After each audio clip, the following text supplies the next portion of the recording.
오인한 거는 단 하나였어요. 대한민국의 LG가 세계 최초로 신청한 차세대 위성 연결 기술의 국제 표준 인증. 신청 서류 한 장이 회의장 대형 스크린에 떠오른 순간 장내가 술렁이기 시작했습니다. 누군가는 코웃음을 쳤고 누군가는 옆 사람에게 귓속말로 물었어요. LG라고? 그 가전 만드는 회사 말이야. 저는 그 술렁임의 한가운데에 앉아 있었습니다. 제 이름은 제임스 콜드웰.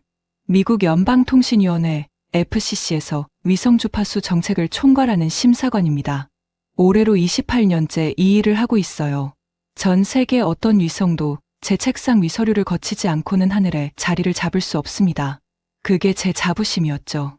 그리고 저는 그날 아침 분명한 목적 하나를 품고 인천공항에 내렸습니다. LG의 그 신청서를 떨어뜨릴 명분을 찾는 것. 그게 제 임무였어요.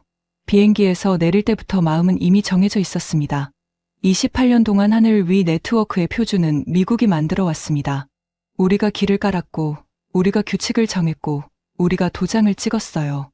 그 사이 한국은 늘 추격자였습니다. 좋은 휴대폰을 만들었고, 괜찮은 자동차를 만들었고, 세계에서 가장 얇은 텔레비전을 만들었죠. 인정합니다. 하지만 하늘은 다른 영역이었어요. 우주는 아무나 들어오는 곳이 아니었습니다.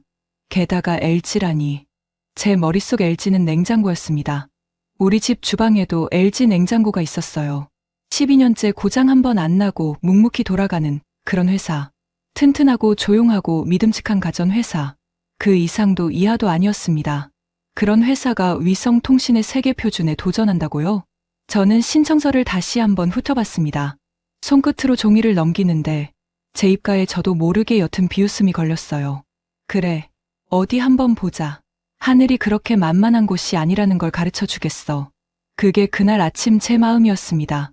하지만 진짜 충격은 그 뒤에 있었습니다. 저는 그날 저녁 제 28년 경력 전체가 흔들리는 경험을 하게 됩니다. 그리고 사흘 뒤 저는 제 손으로 그 인증 서류에 도장을 찍게 됩니다. 도대체 무슨 일이 있었던 걸까요? 회의장 앞쪽 단상에는 이미 각국의 거물들이 자리를 잡고 있었습니다. 제 바로 옆자리에는 일본 최대 통신사의 임원 사카모토 켄지가 앉았어요. 50대 후반에 안경 너머로 사람을 내려다보는 눈빛을 가진 남자였습니다. 그는 일본이 30년간 쌓아온 통신 기술에 대한 자부심으로 똘똘 뭉친 사람이었죠. 그가 제게 가볍게 목례를 하더니 스크린에 LG 로고를 턱으로 가리키며 영어로 말을 걸었습니다. 콜드웰 심사관. 솔직히 말해서 이건 시간 낭비 아닙니까?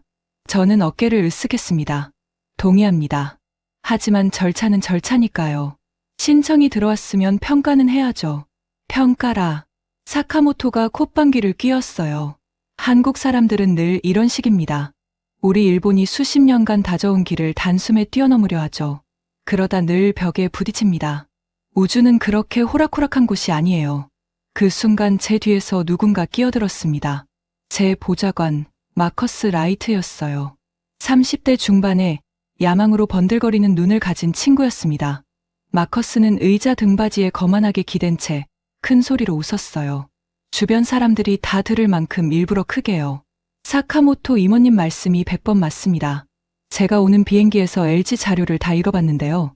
이게 무슨 위성기술 신청서가 아니라 가전제품 카탈로그인 줄 알았습니다. 다음 페이지에 신형 세탁기 광고라도 나올 줄 알았다니까요. 마커스는 자기 농담에 자기가 더 크게 웃었습니다. 사카모토도 따라 웃었어요. 그 웃음소리가 회의장 앞줄에 차갑게 번졌습니다. 저는 그 웃음을 말리지 않았습니다. 솔직히 저도 속으로는 마커스의 말에 고개를 끄덕이고 있었으니까요. 단지 저는 28년 경력의 심사관답게 겉으로는 무표정을 유지했을 뿐입니다. 그때 회의장 조명이 한 단계 어두워졌습니다. 단상 정면 대형 스크린에 평가 일정이 떠올랐어요. 사흘간의 검증. 첫째 날은 서류 심사, 둘째 날은 기술 시연, 셋째 날은 최종 표결. 그리고 그 표결의 마지막 도장은 제가 찍게 되어 있었습니다. 스크린 아래쪽에 한 줄의 문장이 떠올랐습니다. 끊기지 않는 연결이 미래를 결정한다. 마커스가 또 비웃었어요. 끊기지 않는 연결이래. 자기네 냉장고 문이나 안 끊기게 잘 닫으라고 하죠. 저는 그 문장을 한참 바라봤습니다. 그때는 몰랐어요. 그 한 줄이 사흘 뒤 제 가슴에 못처럼 박히게 될 줄은요. 첫째 날 서류 심사는 오전 10시에 시작됐습니다. LG 측 발표자가 단상에 올랐어요. 한도연이라는 젊은 엔지니어였습니다. 30대 후반쯤 됐을까요? 말끔한 정장을 입었지만 어딘가 긴장한 듯 자료를 든 손끝이 미세하게 떨리고 있었어요. 저는 28년간 수백 명의 발표자를 봐왔습니다. 그래서 알 수 있었죠. 이 친구는 발표에 익숙한 사람이 아니라 연구실에 틀어박혀 기술만 파던 사람이라는 걸요. 한도연이 마이크를 잡았습니다. 그의 첫 마디는 의외로 조용했어요. 여러분께 질문 하나를 드리고 싶습니다. 전쟁이 터지고 산불이 기지국을 태우고 지진이 도시를 흔들어 모든 통신이 끊긴 순간, 그때 여러분의 가장 똑똑한 인공지능은 무엇을 할 수 있습니까? 회의장이 잠시 조용해졌습니다. 하지만 그 침묵은 오래가지 않았어요. 마커스가 손을 번쩍 들더니 허락도 받기 전에 입을 열었습니다. 발표자님, 질문이 좀 이상한데요. 우리는 지금 인공지능 철학 세미나에 온 게 아닙니다. 위성기술 표준 심사장에 온 거예요. LG가 냉장고에 인공지능 넣는 기술이라면 모를까? 위성이랑 무슨 상관입니까? 여기저기서 키득거리는 웃음이 터졌습니다. 한도연의 얼굴이 살짝 굳었어요. 그는 침을 한번 삼키고 다시 차분하게 말을 이었습니다. 바로 그 상관관계를 보여드리려고 이 자리에 섰습니다. 사카모토가 안경을 고쳤으며 끼어들었습니다. 그의 목소리에는 노골적인 경멸이 묻어 있었어요. 한 발표자, 내가 솔직하게 한마디 하겠습니다. 우리 일본은 위성 통신 분야에서 40년 가까이 기술을 쌓아왔습니다. 미국은 그보다 더 오래됐고요. 그런데 LG가 위성 통신에 진지하게 뛰어든 게 도대체 언제부터입니까? 5년, 6년. 그 짧은 시간에 우리가 수십 년 걸려 만든 걸 뛰어넘었다고요? 저는 그 오만함이 놀랍습니다. 한도연은 대답하지 않았습니다. 그저 사카모토를 가만히 바라봤어요. 그 침묵이 오히려 회의장의 비웃음에 기름을 부었습니다. 거봐, 할 말이 없잖아. 마커스가 옆 사람에게 들으라는 듯 중얼거렸습니다. 저는 그 광경을 지켜보며 펜을 만지작거렸습니다. 솔직히 말하면 저는 그때까지도 이 심사를 일종의 요식행위로 여겼습니다. LG가 무슨 자료를 가져왔든 결국 우리 미국과 일본이 정한 기준의 벽을 넘지 못할 거라고 확신했으니까요. 서류 심사가 진행될수록 그 확신은 더 굳어지는 듯했습니다. LG의 자료는 화려하지 않았어요. 다른 나라 신청서처럼 거대한 안테나 사진이나 우주로 솟구치는 로켓 영상으로 도배되어 있지도 않았습니다. 대신 그 자료는 온통 데이터 이야기였어요. 신호를 어떻게 줄이는지, 끊어진 연결을 어떻게 다시 잇는지, 흔들리는 환경에서 어떻게 정보를 살려내는지, 그런 따분하고 눈에 안 보이는 이야기들로 가득 차 있었습니다. 독일 우주통신기구에서 온 심사관 클라라 벤더가 손을 들었습니다.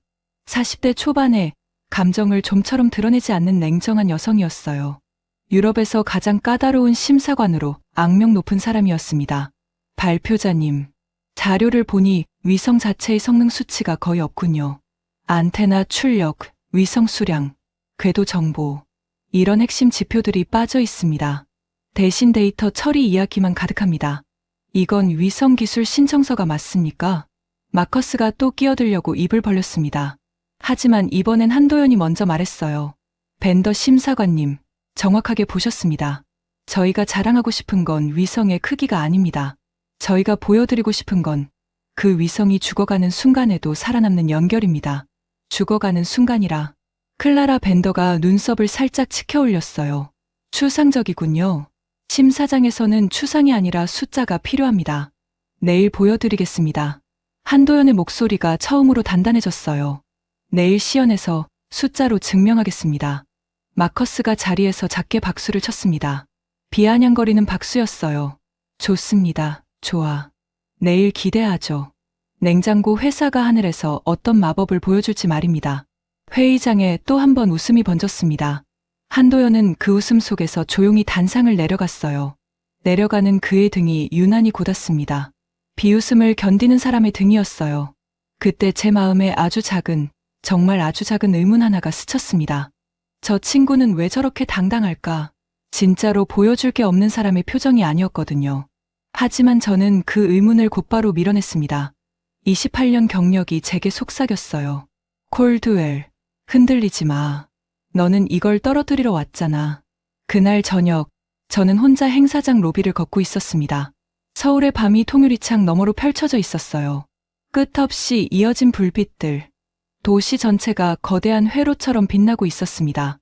28년간 세계 곳곳의 도시를 다녔지만 이렇게 빈틈없이 연결된 야경은 드물었어요. 저는 커피를 한 잔 들고 창가에 섰습니다. 쓴 커피 향이 코끝을 스쳤어요. 그때 누군가 제 옆에 조용히 다가왔습니다. 한도연이었어요. 저는 살짝 놀랐습니다. 낮에 그 비웃음 속에서도 흔들림이 없던 사람이 지금은 어딘가 지쳐 보였거든요. 그가 제게 가볍게 고개를 숙였습니다. 심사관님, 잠시 실례해도 될까요? 저는 경계심을 품은 채 고개를 끄덕였습니다. 심사 기간 중에 신청자가 심사관에게 따로 접근하는 건 좋은 그림이 아니었어요. 하지만 한도연은 청탁을 하러 온 사람의 얼굴이 아니었습니다. 낮에 회의장에서 불쾌하셨다면 죄송합니다. 제가 먼저 말했어요. 우리 쪽 마커스가 입이 좀 가볍습니다. 한도연은 옅게 웃었습니다. 괜찮습니다. 처음 듣는 비웃음도 아니니까요. 저희 LG가 위성 통신을 한다고 했을 때 한국 안에서조차 많은 사람들이 비웃었습니다. 냉장고나 잘 만들지 무슨 위성이냐고요. 저는 솔직히 대답했습니다. 저도 비슷한 생각을 했습니다. 미안하지만 그게 솔직한 심정이에요. 이해합니다. 한도연은 창밖을 바라봤어요. 그런데 심사관님, 혹시 인공지능이 아무리 똑똑해도 할 수 없는 일이 뭔지 아십니까? 저는 대답하지 않았습니다. 그가 말을 이었어요. 연결이 끊기면 아무것도 못합니다. 세상에서 가장 똑똑한 두뇌도 눈과 귀와 입이 끊기면 그냥 고립된 상자일 뿐이에요. 지금 전 세계가 인공지능의 두뇌를 키우는 데만 정신이 팔려 있습니다. 더 빠른 칩, 더 큰 데이터 센터. 하지만 그 두뇌를 세상과 있는 신경이 끊어지는 순간 어떻게 되는지는 아무도 진지하게 묻지 않아요. 저는 커피잔을 내려놨습니다. 이상하게도 그의 말이 귀에 걸렸어요. 28년간 들어온 어떤 발표보다도 조용했지만 어딘가 다른 무게가 있었습니다. 그래서 LG가 그 신경을 만들겠다는 겁니까? 제가 물었어요. 이미 만들고 있습니다. 한도연이 저를 똑바로 바라봤습니다. 심사관님, 내일 시연에서 저희가 보여드릴 건 단순한 통신 속도가 아닙니다. 모든 것이 무너진 순간 마지막까지 끊기지 않는 연결입니다. 그걸 보시고 나면 저를 비웃으셔도 됩니다. 그땐 정말로 비웃으셔도 좋습니다. 그는 다시 고개를 숙이고 돌아섰습니다. 멀어지는 그의 뒷모습을 보며 저는 제 안에서 뭔가 미세하게 어긋나는 느낌을 받았어요. 등골에 서늘한 기운이 스쳤습니다. 저 사람은 허풍쟁이가 아니었어요. 허풍쟁이의 눈빛이 아니었습니다. 그날 밤 호텔 방에 돌아온 저는 쉽게 잠들지 못했습니다. 침대에 누워 천장을 바라보는데 자꾸 그 한 줄의 문장이 떠올랐어요. 끊기지 않는 연결이 미래를 결정한다. 저는 28년간 위성을 평가해 왔습니다. 더 큰 안테나, 더 많은 위성, 더 강한 출력. 늘 그런 기준으로요. 그런데 한도연은 완전히 다른 질문을 던지고 있었습니다. 가장 강한 것이 아니라 가장 끝까지 살아남는 것. 그게 진짜 미래라면 저는 그동안 엉뚱한 자를 들고 하늘을 재고 있었던 걸까요? 저는 그 생각을 애써 밀어냈습니다. 마커스의 비웃음과 사카모토의 경멸을 떠올리며 마음을 다잡았어요. 내일이면 다 끝날 거야. LG는 결국 벽에 부딪힐 거고 나는 도장을 거부하면 돼. 그게 28년간 한 번도 틀린 적 없는 내 직감이니까. 하지만 직감이라는 건 가끔 가장 중요한 순간에 처음으로 틀리기도 합니다. 다음 날 아침, 저는 그 사실을 아주 잔인하게 깨닫게 됩니다. 둘째 날 오전, 시연장은 첫날의 회의장과는 분위기가 완전히 달랐습니다. 천장이 높은 거대한 검증홀이었어요. 한쪽 벽면에는 가로로 길게 이어진 대형 스크린이 깔려 있었고 그 앞에 23개국 대표들이 반원형으로 둘러앉았습니다. 홀 한가운데에는 작은 단말기 하나와 안테나 한 대가 덩그러니 놓여 있었어요. 화려한 장비는 없었습니다. 그게 오히려 사람들의 비웃음을 키웠죠. 저게 답니까? 마커스가 옆에서 코웃음을 쳤습니다. 저 손바닥만 한 단말기 하나로 뭘 보여주겠다는 거죠? 우리 회사 회의실 공유기가 저것보단 크겠네요. 그의 농담에 주변 몇몇이 따라 웃었습니다. 미국 진영 사람들이었어요. 마커스는 그 웃음에 신이 나서 목소리를 더 높였습니다. 제가 장담하는데요. 오늘 시연 5분이면 다 끝납니다. 위성이라는 게 말이죠. 저런 장난감으로 되는 게 아니거든요. 우리 미국이 하늘에 띄운 위성이 몇 개인지 아십니까? 저 사람들은 그 숫자도 못 셀걸요. 사카모토도 팔짱을 끼고 비스듬히 앉아 있었습니다.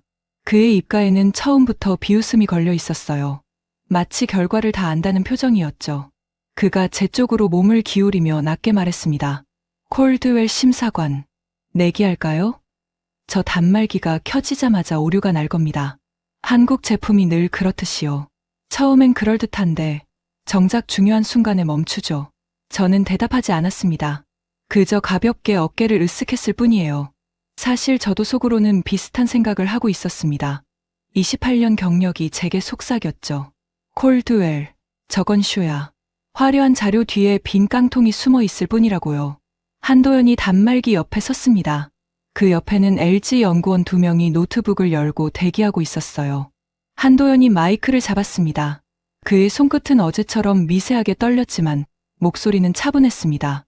오늘 첫 번째로 보여드릴 것은 데이터 경량화입니다. 스크린에 2개의 화면이 나란히 떴습니다. 왼쪽에는 미국 최신 위성 단말기, 오른쪽에는 LG 단말기. 같은 음성 데이터를 동시에 전송하는 실험이었어요. 지금부터 똑같은 긴급 구조 요청 음성을 양쪽 단말기로 동시에 보내겠습니다. 불안정한 위성 환경, 그러니까 신호가 약하고 자꾸 끊기는 최악의 조건을 그대로 재현했습니다. 실제 재난 현장과 똑같은 조건입니다. 잠깐만요. 마커스가 손을 들었습니다. 조건을 그쪽에서 정하면 안 되죠. 그건 공정하지 않습니다. 우리 쪽 검증단이 직접 조건을 설정하게 해주세요. 저는 마커스의 그 말이 트집이라는 걸 알았습니다. 하지만 동시에 심사관으로서 그 요구가 틀린 말은 아니었어요. 저는 손을 들어 발언했습니다. 발표자, 라이트 보좌관의 말에 일리가 있습니다. FCC 검증단이 직접 신호 조건을 설정하겠습니다. 그래도 괜찮겠습니까? 한도연은 망설임 없이 고개를 끄덕였습니다. 오히려 그렇게 해주시면 감사하겠습니다. 어떤 조건을 주셔도 결과는 같을 테니까요. 그 자신감이 마커스의 표정을 잠시 굳게 만들었습니다. 우리 검증단이 단상으로 올라가 직접 신호 환경을 설정했어요. 일부러 가장 가혹한 조건으로요. 신호 세기를 최저로 낮추고 끊김 빈도를 최대로 올렸습니다. 미국 단말기조차 제대로 작동하기 힘든 환경이었습니다. 준비됐습니다. 우리 검증단장이 말했어요. 한도연이 연구원에게 신호를 보냈습니다. 연구원이 버튼을 눌렀어요. 왼쪽 화면, 미국 단말기 쪽에서 막대 그래프가 천천히 차오르기 시작했어요. 데이터를 전송하는 양을 나타내는 그래프였습니다. 막대는 점점 길어졌고 전송 시간을 나타내는 숫자도 함께 올라갔습니다. 3초, 5초, 7초. 음성이 중간중간 끊기고 지직거렸어요. 도와달라는 말, 여기 갇혔다는 말이 끊겨서 띄엄띄엄 들렸습니다. 마치 물에 잠긴 사람의 목소리 같았어요. 그리고 오른쪽 화면, LG 단말기. 저는 제 눈을 의심했습니다. 오른쪽 막대 그래프는 거의 차오르지 않았어요. 손톱만큼 올라가더니 멈췄습니다. 그리고 음성이 흘러나왔어요. 깨끗하게. 한 번의 끊김도 없이. 도와주세요. 여기 사람이 갇혀 있습니다. 라는 문장이 또렷하게 홀 전체에 울려 퍼졌습니다. 마치 바로 옆에서 사람이 말하는 것처럼요. 스크린 하단에 숫자가 떴어요. 데이터 사용량 비교. 미국 단말기 대비 LG 단말기. 47분의 1점. 호란이 순간 조용해졌습니다. 누군가 마시던 물잔을 내려놓는 소리가 유난히 크게 들렸어요. 47배. 클라라 벤더가 안경을 고쳤으며 중얼거렸어요. 같은 음성을 47분의 1의 데이터로 보냈다는 겁니까? 그것도 우리 미국 검증단이 직접 설정한 조건에서. 정확합니다. 한도연이 대답했습니다. 비결은 위성이 아니라 인공지능입니다. 저희 AI는 음성을 그대로 보내지 않습니다. 그 안에서 핵심만 뽑아내고 사라진 부분은 받는 쪽에서 다시 복원합니다. 사람의 목소리, 위치, 긴급성. 살려야 할 것만 살리고 나머지는 버립니다. 그래서 신호가 약한 곳에서도 끊기지 않습니다. 마커스가 다급하게 손을 들었습니다. 아까의 여유로운 비웃음은 이미 사라져 있었어요. 잠깐만요.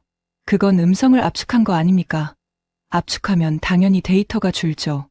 그게 무슨 대단한 기술이라고. 우리도 압축은 합니다. 압축이 아닙니다. 한도연의 목소리가 차분했어요. 압축은 정보를 우겨넣는 겁니다. 좁은 길에 큰 트럭을 밀어넣는 거죠. 그러다 길이 막히면 모든 게 멈춥니다. 저희는 반대로 합니다. 트럭에서 진짜 필요한 짐만 골라 실어요. 그래서 길이 좁아져도 멈추지 않습니다. 라이트 보좌관님, 직접 들어보시겠습니까? 두 음성 중에 어느 쪽이 더 또렷한지. 연구원이 두 음성을 다시 재생했습니다. 미국 단말기 쪽은 지직거리며 끊겼어요. LG 쪽은 사람의 숨소리까지 들릴 만큼 또렷했습니다. 그 대비가 너무나 잔인할 만큼 선명했어요. 마커스는 대답하지 못했습니다. 그저 얼굴이 벌개져서 자기 자료만 뒤적였어요. 저는 그 옆모습을 흘끗 봤습니다. 처음으로 제 보좌관이 초라해 보였습니다. 그는 자료 어딘가에서 반박할 거리를 찾으려 했지만 손가락만 페이지를 넘길 뿐 입은 열지 못했어요. 저는 펜을 쥔 손에 힘이 들어가는 걸 느꼈어요. 28년간 저는 위성의 크기와 출력만 봐왔습니다. 더 큰 안테나, 더 강한 신호, 더 많은 위성.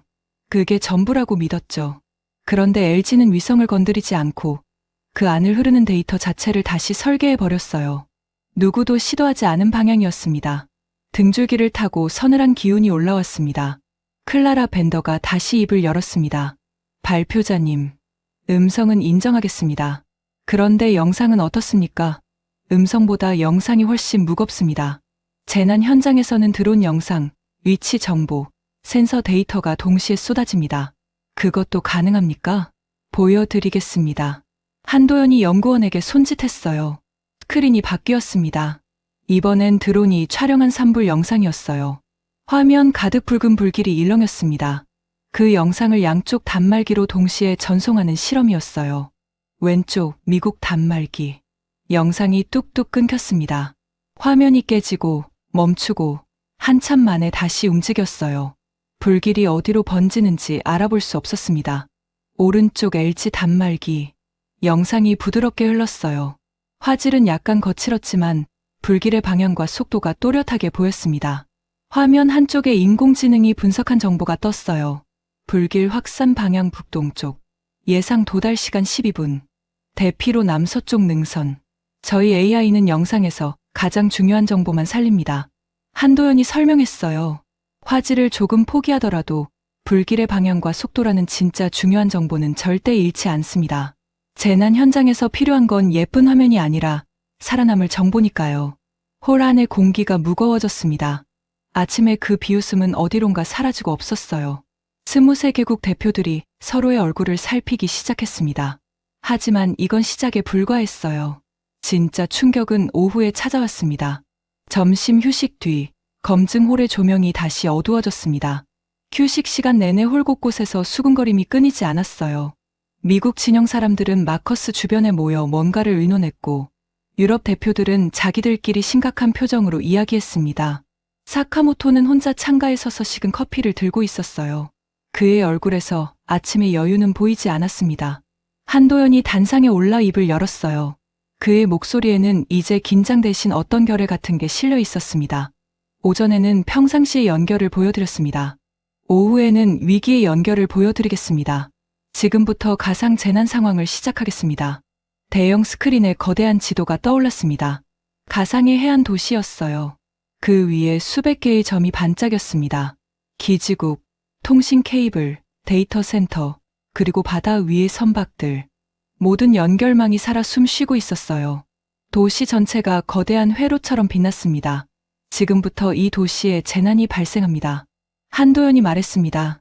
산불이 산속 기지국을 태웁니다. 지진이 도시의 통신 케이블을 끊습니다. 그리고 해안으로 거대한 태풍이 밀려옵니다. 실제 재난에서 일어나는 일을 1분 안에 압축해서 보여드리겠습니다. 그리고 이 시나리오 역시 원하신다면 미국 검증단이 직접 설계하셔도 좋습니다. 마커스가 기다렸다는 듯 끼어들었습니다. 그럼 우리가 설계하겠습니다. 가장 가혹한 조건으로요. LG한테 유리한 시나리오는 못 믿으니까요. 좋습니다. 한도연이 고개를 끄덕였어요. 마음껏 설계하십시오. 마커스는 우리 검증단과 머리를 맞대고 가장 잔인한 재난 시나리오를 짰습니다. 거의 모든 통신시설을 동시에 파괴하는 조건이었어요. 현실에서는 일어나기 힘들 만큼 극단적인 상황이었습니다. 마커스의 입가에 회심의 미소가 걸렸어요. 이 정도면 어떤 통신망도 살아남지 못할 거라고 확신하는 표정이었습니다. 이걸로 돌려보시죠. 마커스가 거만하게 말했습니다. 연구원이 시뮬레이션을 시작했습니다. 스크린 속 지도에서 붉은 불길이 번지기 시작했어요. 산 속의 점들이 하나둘 꺼졌습니다. 기지국이 타들어가는 거였죠. 이어서 도시 한복판에 균열이 일었습니다. 지진이었어요. 케이블을 나타내는 선들이 끊어지며 점들이 우수수 꺼졌습니다. 마지막으로 바다 쪽에서 거대한 소용돌이가 밀려왔어요. 선박들의 신호가 하나씩 사라졌습니다. 스크린은 절반으로 나뉘어 있었습니다. 왼쪽은 기존 통신망, 그러니까 미국과 일본이 쓰는 방식, 오른쪽은 LG의 위성 연결망. 재난이 번지자 왼쪽 화면이 빠르게 어두워졌어요. 점들이 무더기로 꺼졌습니다. 도시 전체가 깜깜해졌어요. 마지막 남은 신호 하나가 깜빡이더니 그마저도 꺼졌습니다. 왼쪽 화면 한가운데에 차가운 글자가 떠올랐어요. 신호 없음. 호란이 얼어붙었습니다. 누구도 숨소리조차 내지 못했어요. 그리고 오른쪽 화면. LG의 연결망은 살아있었습니다. 기지국이 타고 케이블이 끊겨도 도시 위하늘에서 신호가 내려왔어요. 꺼졌던 점들이 다시 깜빡이며 살아났습니다. 갇힌 사람의 구조 요청이 전송됐고 구조 헬기의 위치가 표시됐고 불길의 방향이 실시간으로 그려졌습니다. 재난 한가운데에서 오른쪽 도시만이 빛나고 있었어요. 마치 어둠 속에 홀로 켜진 등불처럼요. 보시는 대로입니다. 한도연의 목소리가 고요한 홀에 울렸습니다. 이건 라이트 보좌관님과 미국 검증단이 직접 설계하신 시나리오입니다. 기존 방식은 가장 강할 때 가장 빠릅니다. 하지만 가장 약해진 순간 가장 먼저 죽습니다. 저희가 만든 건 그 반대입니다. 모든 것이 무너진 순간에도 마지막까지 살아남는 연결입니다. 저는 자리에서 일어날 뻔했습니다. 심장이 빠르게 뛰고 있었어요. 28년간 저는 수백 번의 시연을 봤습니다. 하지만 통신망이 죽는 걸 이렇게 눈앞에서 본 적은 없었어요. 그리고 그 죽음 옆에서 끝까지 살아있는 연결을 본 적도 없었습니다. 클라라 벤더가 천천히 입을 열었습니다. 그 냉정하던 독일 심사관의 목소리가 미세하게 떨렸어요. 한 발표자, 다시 한번 묻겠습니다. 왼쪽이 정말 현재 미국과 일본이 쓰는 방식이 맞습니까? 조작된 시뮬레이션이 아니고요. 원하신다면 양쪽 모두 검증단을 붙여 다시 돌리겠습니다. 한도연이 대답했습니다. 여러 번 돌려도 결과는 같을 겁니다. 실제로 우리는 다시 돌렸습니다. 클라라 벤더가 직접 요구했어요. 이번엔 독일 검증단이 조건을 바꿔서 설계했습니다. 그리고 또 한 번 중국 대표가 의심스럽다며 자기들이 조건을 짰어요. 3번을 돌렸습니다. 3번 모두 결과는 똑같았습니다. 왼쪽은 죽었고 오른쪽은 살았어요. 신호 없음이라는 글자가 3번이나 차갑게 떠올랐습니다. 3번째 시연이 끝났을 때 중국 대표가 자리에서 천천히 일어섰습니다. 그는 한참 동안 스크린을 바라보더니 무겁게 입을 열었어요. 우리 중국도 위성망에 막대한 투자를 하고 있습니다. 자존심을 걸고 말하는데 우리도 이런 결과를 본 적이 없습니다. 그는 잠시 말을 멈추고 한숨을 내쉬었습니다. 이건 인정할 수밖에 없군요.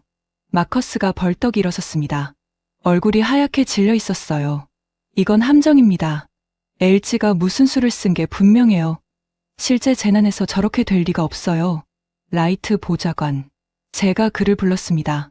제 목소리가 저도 모르게 차가워져 있었어요. 시나리오는 자네가 설계했네. 자네가 직접. 마커스가 저를 돌아봤습니다. 배신감 어린 눈빛이었어요. 심사관님, 설마 지금 저 쇼에 넘어가신 겁니까? 미국 FCC가요?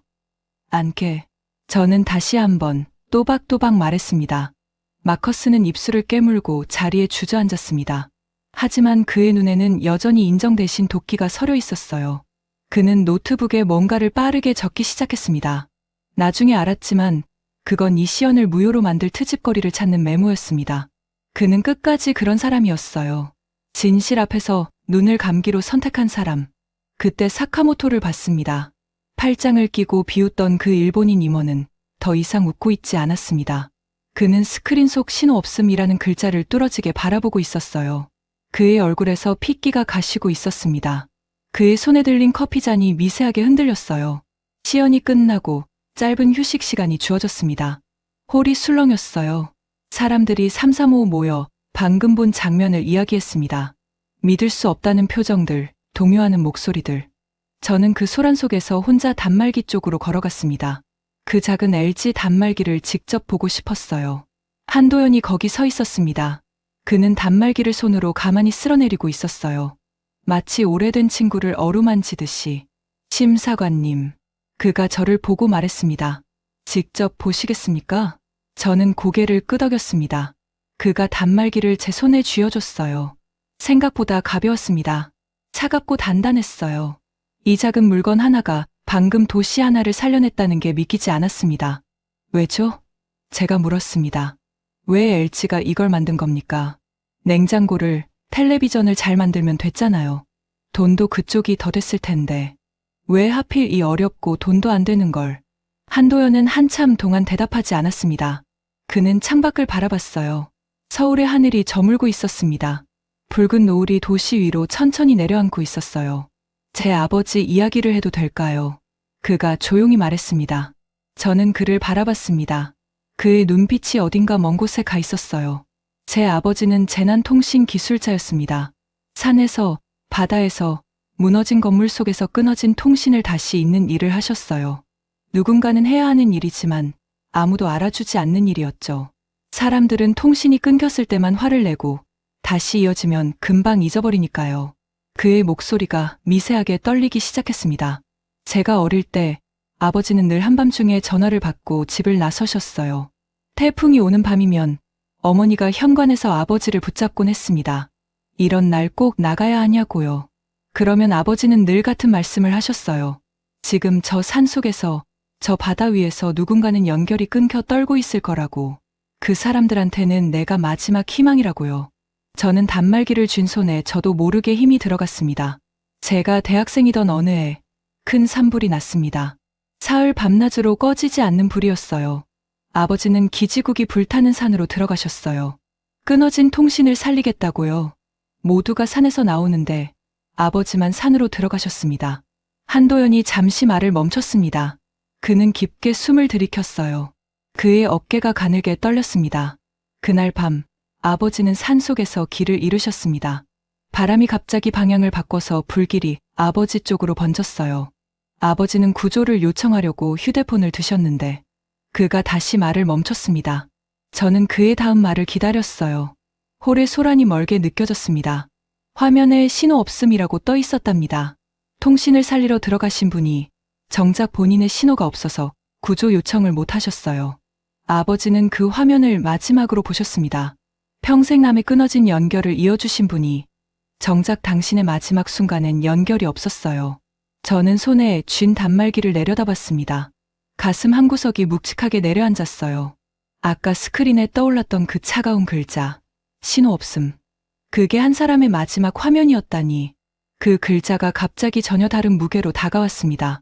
아버지 장례를 치르고 한도연이 말을 이었습니다. 저는 아버지 유품을 정리하다가 그 휴대폰을 찾았어요. 화면은 깨져 있었지만 여전히 신호 없음이라는 글자가 희미하게 남아 있었습니다. 저는 그 화면을 보면서 결심했어요. 세상에서 이 글자를 없애겠다고요. 누구도 다시는 마지막 순간에 이 글자를 보지 않게 하겠다고요. 그의 눈가가 붉어져 있었습니다. 하지만 그는 울지 않았어요. 오히려 단단한 눈빛으로 저를 바라봤습니다. 그래서입니다.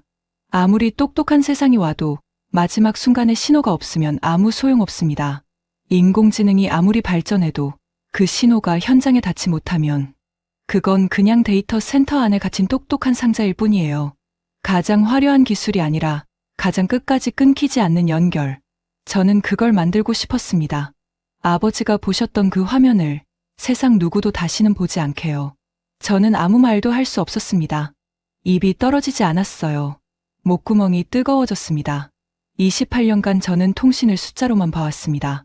출력, 대역폭, 궤도, 비용, 입찰가와 시장 점유율.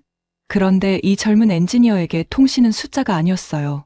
그것은 누군가의 마지막 순간이었고 살릴 수 있었던 생명이었습니다. 한 아들이 아버지에게 바치는 약속이었어요. 저는 단말기를 그의 손에 조심스럽게 돌려줬습니다. 그 물건이 갑자기 너무나 무겁게 느껴졌어요. 미안합니다. 제 입에서 그 말이 저절로 나왔습니다. 어제 당신을 허풍쟁이라고 생각했습니다. 오늘 아침엔 당신을 쇼맨이라고 생각했고요. 한도연은 옅게 웃었어요. 슬프지만 따뜻한 웃음이었습니다. 괜찮습니다. 이제 비웃지 않으시면 그걸로 충분합니다. 저는 그 자리에 한참을 서 있었습니다.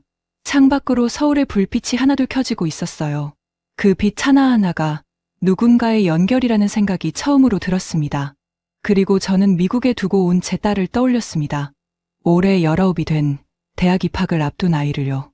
만약 그 아이가 어느 재난의 한가운데서 산길에서 혹은 바다 위에서 휴대폰을 들었는데 거기 신호 없음이라는 글자가 떠 있다면 그 생각만으로도 등골이 서늘해졌습니다. 손끝이 차갑게 식었어요. 저는 처음으로 이 일이 제 일이라는 걸 깨달았습니다. 28년간 남의 일처럼 도장만 찍어온 이 일이 사실은 제 딸의 목숨이 걸린 일이었다는 걸요. 휴식이 끝나고 사람들이 다시 자리에 앉았을 때 분위기는 완전히 달라져 있었습니다. 아침의 비웃음은 사라졌어요. 대신 무거운 긴장이 홀을 채우고 있었습니다. 23개국 대표들이 서로 눈치를 살폈어요. 누구 하나 먼저 입을 열지 못했습니다. 검증홀의 공기가 처음과는 완전히 달라져 있었어요. 조롱이 흐르던 자리에 경회가 내려앉았습니다. 그때 사카모토가 천천히 손을 들었습니다. 저는 긴장했어요. 첫날부터 가장 신랄하게 LG를 깎아내렸던 사람이었으니까요. 또 무슨 트집을 잡으려나 싶었습니다. 마커스도 기대에 찬 눈으로 사카모토를 바라봤어요.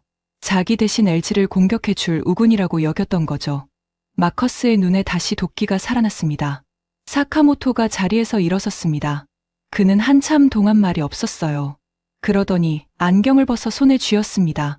그의 눈빛이 흔들리고 있었어요. 평생 자존심으로 살아온 사람의 눈빛이 그날 처음으로 무너지고 있었습니다. 한 발표자, 그가 입을 열었습니다. 목소리가 잠겨 있었어요. 내가 첫날 당신에게 했던 말을 기억합니다. 우리 일본이 40년간 쌓아온 길을 어떻게 단숨에 뛰어넘느냐고 했죠. 오만하다고 했고요. 홀 안이 조용해졌습니다. 부끄럽습니다.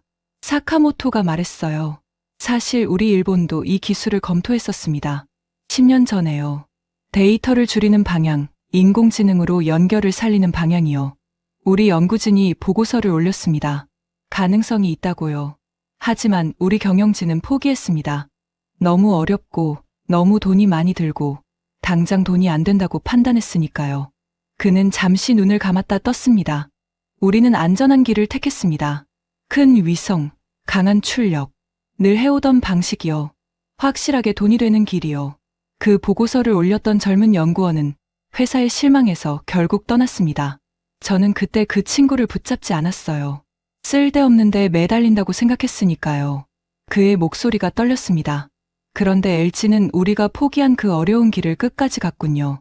우리가 안 될 거라고 했던 그 길을요. 우리가 비웃었던 그 길을요.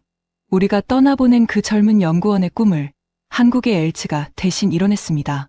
사카모토가 스크린 쪽을 돌아봤습니다. 아까 미국망이 죽었던 그 화면을요.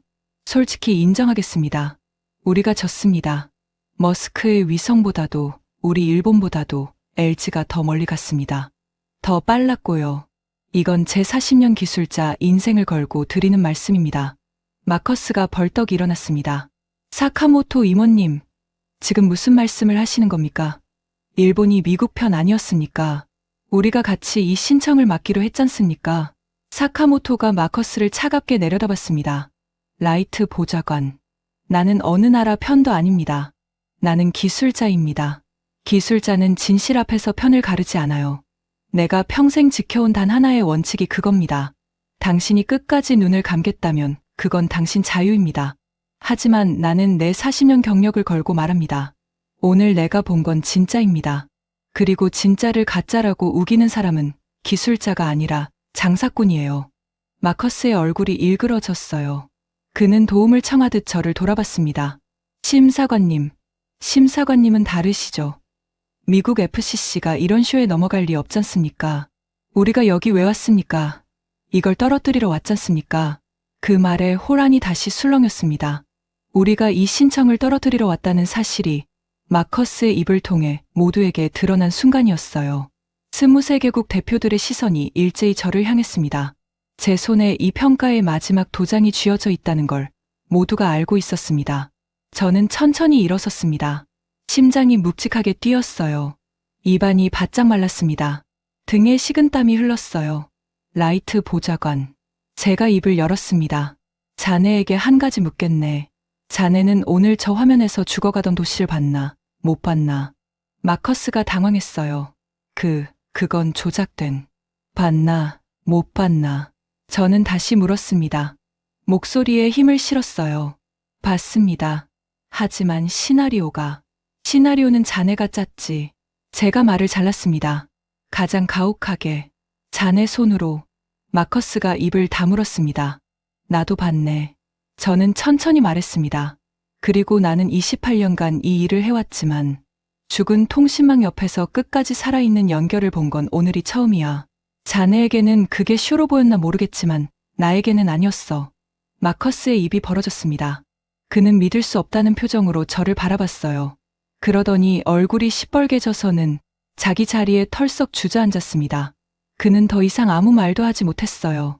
다만 노트북을 거칠게 닫고 분을 사귀지 못해 다리를 떨 뿐이었습니다.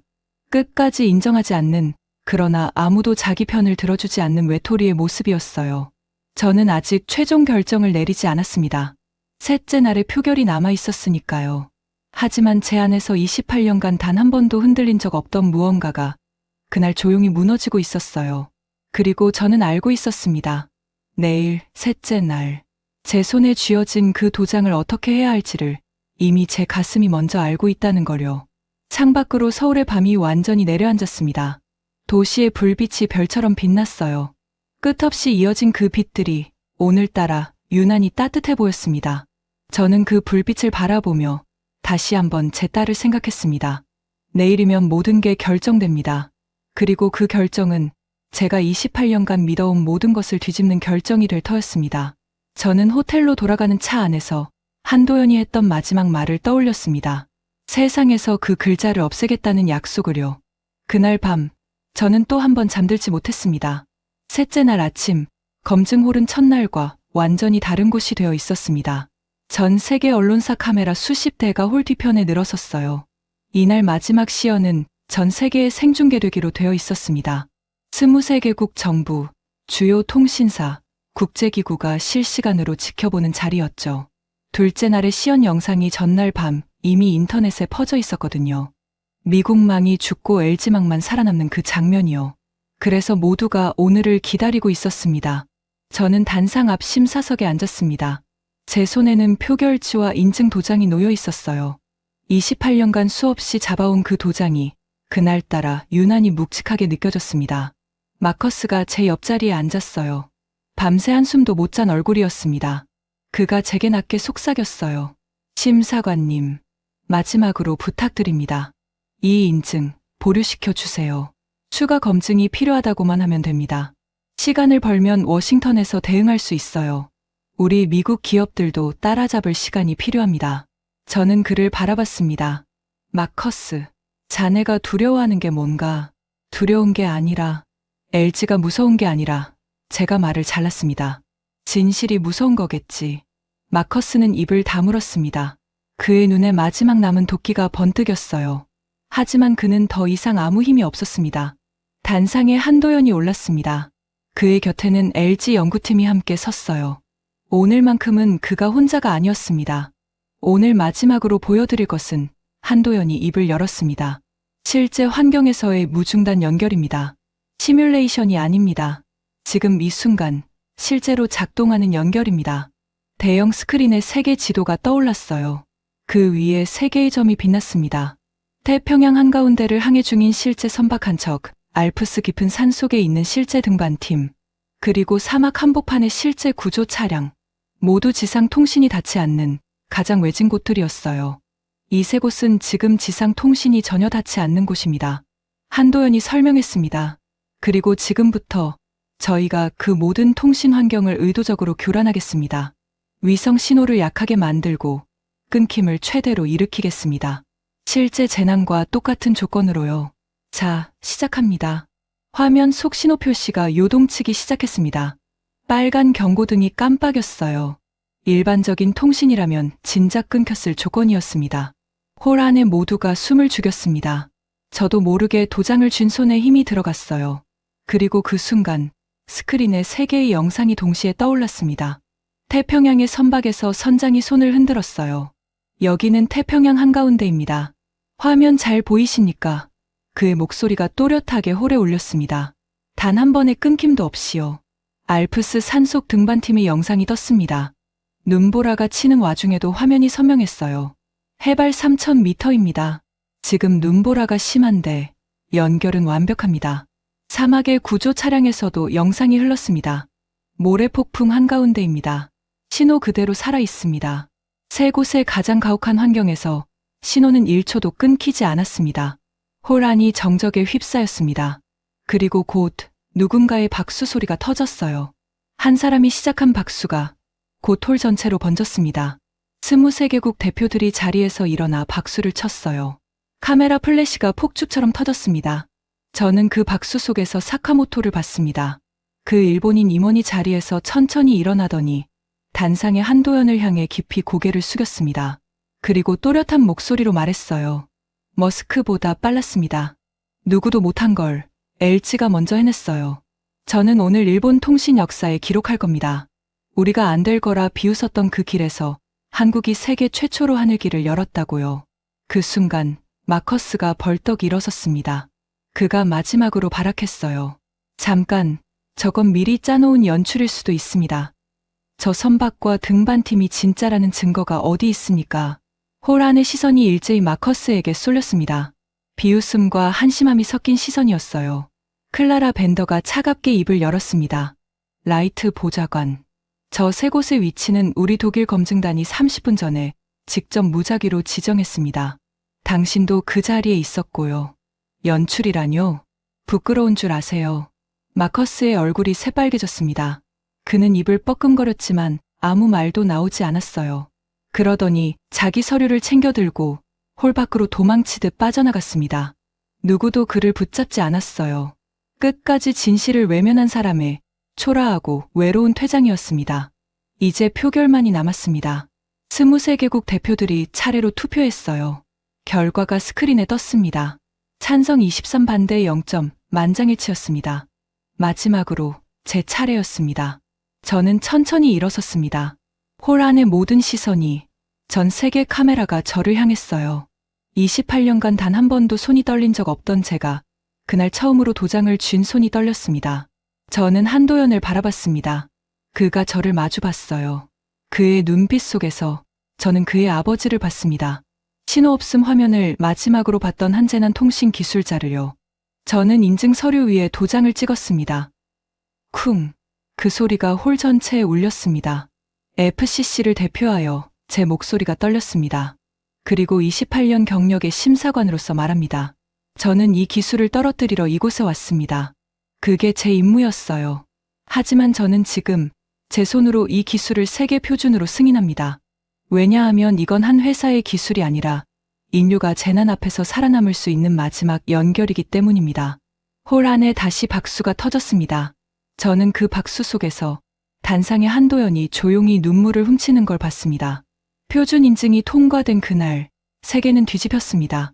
LG가 세계 최초로 차세대 위성, 연결 기술의 국제 표준을 가져갔다는 소식이 몇 시간 만에 전 세계로 퍼졌어요. 한 번 표준이 정해지면 그 뒤에 따라오는 모든 기업과 국가는 그 표준에 맞춰야 합니다. 도로를 먼저 깐 사람이 길을 정하는 것처럼요. LG는 하늘길의 길을 정하는 자리에 올라섰습니다. 머스크의 위성 진영은 뒤늦게 비슷한 기술을 발표하겠다고 나섰어요. 1년 뒤였습니다. 하지만 이미 늦었습니다. 세계 표준은 LG가 가져간 뒤였고 23개국이 그 표준에 도장을 찍은 뒤였어요. 가장 먼저 하늘길을 연 사람이 그 길의 주인이 된 겁니다. 저는 워싱턴으로 돌아가는 비행기에 올랐습니다. 창밖으로 멀어지는 서울의 불빛을 바라봤어요. 끝없이 이어진 그 빛들이 이제는 전혀 다르게 보였습니다. 그 하나하나가 누군가의 연결이고 누군가의 목숨이라는 걸 저는 알게 됐으니까요. 워싱턴에 도착한 저는 곧바로 FCC 본부로 향했습니다. 위원장과 고위 간부들이 굳은 얼굴로 저를 기다리고 있었어요. 그들은 제가 LG의 신청을 막지 못한 것에 대해 추궁할 참이었습니다. 콜드웰 심사관. 위원장이 물었습니다. 도대체 무슨 일이 있었던 겁니까? 자네는 그걸 떨어뜨리러 갔잖나. 저는 잠시 숨을 골랐습니다. 그리고 제가 본 모든 것을 솔직하게 말했어요. 47배의 데이터 경량화, 죽은 도시 옆에서 살아남은 연결. 세 곳의 가혹한 환경에서 1초도 끊기지 않은 신호. 한도연이라는 엔지니어와 그의 아버지가 마지막으로 본 신호 없음 화면까지요. 이야기를 마치고 저는 위원장의 눈을 똑바로 바라봤습니다. 위원장님, 솔직하게 보고드리겠습니다. 우리가 졌습니다. 회의실이 조용해졌어요. 우리는 28년간 하늘 위 네트워크를 우리가 쥐고 있다고 믿었습니다. 더 큰 위성, 더 강한 출력, 더 많은 장비. 그게 전부라고요. 그런데 한국의 LG는 완전히 다른 질문을 던졌습니다. 가장 강한 게 아니라 가장 끝까지 살아남는 연결. 그 질문에서 우리가 진 겁니다. 우리가 안 될 거라고 포기한 그 어려운 길을 그들은 끝까지 갔어요. 한 간부가 반박하려 했습니다. 하지만 우리도 곧 따라잡을 수는 있겠죠. 제가 말했습니다. 하지만 표준은 이미 그들이 가져갔습니다. 우리가 따라가는 입장이 된 겁니다. 그리고 더 중요한 건요, 위원장님. 그들은 단지 기술이 앞선 게 아닙니다. 그들은 왜 이걸 만드는지를 알고 있었어요. 우리는 시장을 봤지만 그들은 사람을 봤습니다.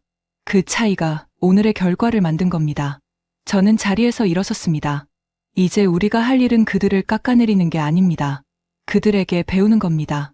그리고 우리 미국 국민들이 재난의 순간에 남의 나라 위성에 의존하지 않도록 우리도 진짜 연결을 만드는 겁니다. 그게 제 28년 경력을 걸고 드리는 마지막 조언입니다. 저는 회의실을 나왔습니다. 등 뒤로 무거운 침묵이 흘렀어요. 하지만 제 마음은 오히려 가벼웠습니다. 28년 만에 처음으로 저는 진실을 말한 사람이 됐으니까요. 그날 저녁, 저는 집에 돌아와 딸의 방문을 열었습니다. 19살 제 딸이 책상에 앉아 공부를 하고 있었어요. 저는 그 아이의 어깨를 가만히 안았습니다. 아이가 놀라서 물었어요. 아빠, 왜 그래요? 무슨 일 있었어요? 아니, 저는 웃으며 말했습니다. 그냥 내가 어디에 있든 연결이 끊기지 않는 세상이 왔다는 게 다행이라서. 아이는 무슨 소린지 모르겠다는 표정으로 저를 봤어요. 하지만 저는 알고 있었습니다. 이제 제 딸이 어느 산속에, 어느 바다 위에, 어느 재난의 한가운데 있더라도 그 아이의 휴대폰에 신호 없음이라는 글자가 뜨지 않을 거라는 걸요. 한국의 한 엔지니어가 자기 아버지에게 한 약속을 지켜냈기 때문에요. 몇 달 뒤, 저는 한도연에게서 짧은 편지 한 통을 받았습니다. 거기엔 이렇게 적혀 있었어요. 심 사관님 덕분에 아버지가 마지막으로 보셨던 그 화면을 세상에서 지울 수 있게 됐습니다. 이제 누구도 그 글자를 마지막으로 보지 않을 겁니다. 감사합니다. 저는 그 편지를 한참 동안 들고 있었습니다. 창밖으로 워싱턴의 밤이 내려앉고 있었어요. 그리고 문득 제가 28년간 잊고 있던 무언가를 떠올렸습니다. 진짜 힘은 가장 큰 건물을 가진 자에게 있는 게 아닙니다. 가장 많은 위성을 띄운 자에게 있는 것도 아니에요. 진짜 힘은 모든 것이 무너진 그 마지막 순간까지 연결을 잃지 않는 자에게 있습니다. 그리고 그 연결을 시장이 아니라 사람을 위해 만든 자에게 있습니다.